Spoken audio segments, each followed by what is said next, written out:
İzdeyim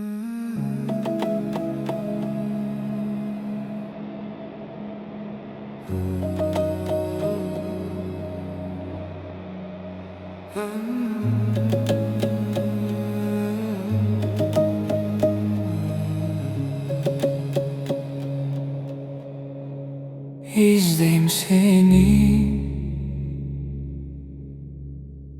arasından elderdin en bir kozgu sarınan cerlerdin. Sen alanga izde tügöjar alsa men alamga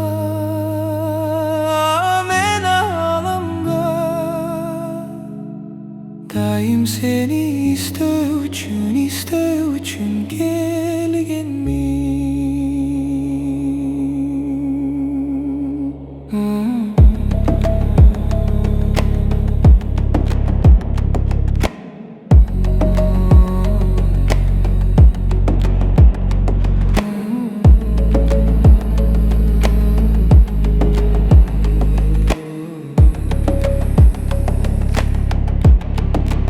Diktim seni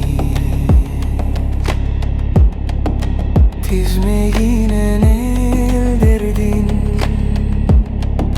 baktarınan bardık koz yerlerdin. Sen alamga kaydır tuğaşar alsa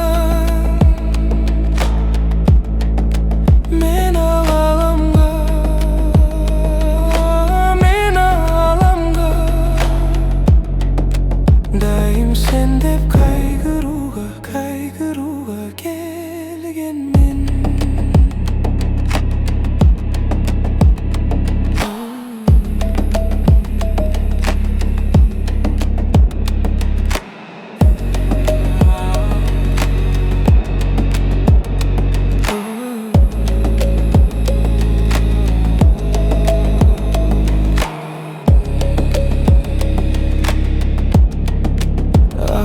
Kokpu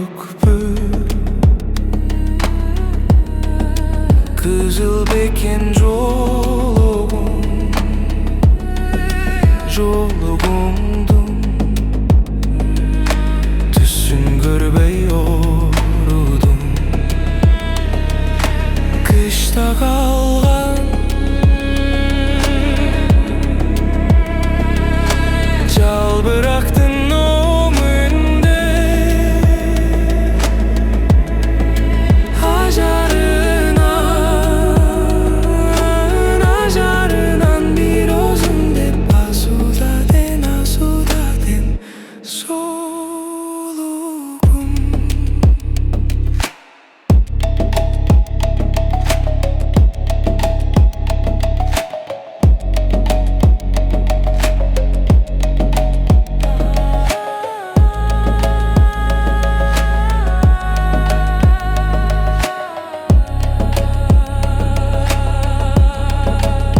uçtu beki